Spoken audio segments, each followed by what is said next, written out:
ഇതാണ് ഇവിടുത്തെ പ്രധാനപ്പെട്ട പ്രശ്നങ്ങൾ. അതുപോലെ ഭൂമിയില്ലാത്തതിന് ഭൂമി വേണം. ഇവിടെ പാട്ടക്കാലാവധി കഴിഞ്ഞ 16 ലക്ഷത്തിലധികം ഏക്കർ ഭൂമി വെറുതെ കിടക്കുകയാണ്. പാട്ടക്കാലാവധി കഴിഞ്ഞാൽ ഇവിടെ ഭൂമിയില്ലാത്തവർ 3.5 ലക്ഷമാണ്, വീടില്ലാത്തവർ. ഇവരുടെയൊക്കെ പ്രശ്നങ്ങളൊക്കെ ചർച്ച ചെയ്യപ്പെടുന്നുണ്ട്. അതെന്തുകൊണ്ട് ചർച്ച ചെയ്യപ്പെട്ടില്ല? അതിൻ്റെ ഉത്തരവാദികൾ ഉദ്ദേശിക്കുന്നത് ആവശ്യമില്ലാത്ത അടിസ്ഥാനരഹിതമായ ആരോപണങ്ങൾ ചെളിവാരിയലും കരുതച്ച് കാണിക്കലും മാത്രമാണ് രാഷ്ട്രീയം എന്നുള്ള ഒരു നിഗമനത്തിലേക്ക് ഈ കേരളത്തിലെ LDF വരികയാണ്. അതുകൊണ്ട് കേരളത്തിൻ്റെ വളരെ വികസന പ്രശ്നങ്ങൾ ചർച്ച ചെയ്ത് വികസിത കേരളം എന്ന വിഷയം ഈ കേരളത്തിൻ്റെ മുന്നിൽ ജനങ്ങളുടെ മുന്നിൽ വെക്കാൻ ആറന്മുള അങ്ങേയറ്റത്തെ പ്രതീക്ഷയുണ്ട്.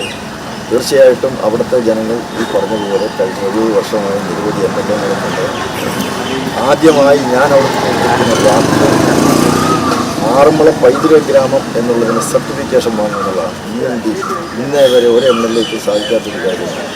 ഒരു പൈതൃക ഗ്രാമമാണ് അവിടുത്തെ ആറന്മുള വള്ളംകളി, ആറന്മുള പള്ളിയോടം, ആറന്മുള വള്ളസദ്യ, അതുപോലെ മാരാമൺ കൺവെൻഷൻ, മഞ്ഞനിക്കര തീർത്ഥാടനം, ശബരിമല തീർത്ഥാടനം, ഇങ്ങനെ എല്ലാം കൊണ്ട് കോടിക്കണക്കിന് രൂപയുടെ റവന്യൂ വരുമാനമുള്ള ആറന്മുള നിയോജകമണ്ഡലം. പക്ഷേ എന്തുകൊണ്ട് അവിടെ ഒരു വികസന പ്രവർത്തനം നടത്താൻ ഒരു സർക്കാരിനും കഴിഞ്ഞിട്ടില്ല?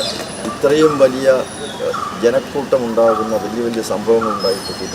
ഒരു പൈതൃക ഗ്രാമം എന്നുള്ള നിലയ്ക്ക് BNDP-യിൽ നിന്ന് അംഗീകാരം വാങ്ങിക്കാൻ ഇതേവരെ കഴിയാത്തതിൻ്റെ കാരണം ഇച്ഛാശക്തി ഇല്ലായിരുന്നു. എനിക്കത് സാധിക്കുമെന്ന് ഉറപ്പുണ്ട്. ഞാൻ അവർക്ക് ഈ കഴിഞ്ഞ ദിവസം ഈ പാലക്കാട് നല്ലൊരു പരാതി വന്നിരുന്നത് വോട്ടിനായി പണം കൊടുക്കുന്നു, അത് വലിയ രാഷ്ട്രീയ വിഷയമാക്കുന്നത്. അത് അടിസ്ഥാനരഹിതമാണ്. ശോഭ സുരേന്ദ്രൻ പറഞ്ഞിട്ടുണ്ട്, പരാതിയുണ്ട്, അന്വേഷിക്കട്ടെ. സാരി കൊടുത്തു എന്ന് ആറന്മുള നിയോജകമണ്ഡലത്തിൽ വലിയ വ്യാപകമായ പരാതിയാണ്. ആശാവർക്കർമാർക്കും അതുപോലെ അംഗനവാടികൾക്കും സാരി കൊണ്ടൊക്കെ കൊടുത്തു. കാരണം അത് മത്സരിക്കുന്ന ഒരു മന്ത്രിയാണ്. അപ്പോൾ അതിൽ സ്വാഭാവികമായിട്ട് ചിലത് സംഭവിച്ചിരിക്കാൻ ജനങ്ങൾ വിശ്വസിക്കുന്നുണ്ട്. അതും ആരോപണ വിധേയമാണ്. അന്വേഷിക്കട്ടെ, ഇതെല്ലാം അന്വേഷിക്കട്ടെ. എന്താ കുഴപ്പം?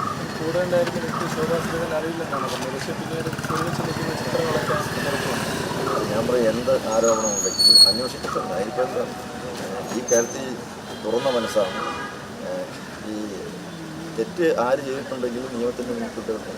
എന്താ അതിന് ഒരു ഭയവുമില്ല. ഇന്ത്യയെ സംബന്ധിച്ചിടത്തോളം ഒരു ഭയവുമില്ല. വളരെ സുതാര്യമായ രീതിയിലാണ് പ്രവർത്തനങ്ങൾ നടന്നിട്ടുള്ളതെന്ന് ഞാൻ ഉറച്ചു വിശ്വസിക്കുന്നു.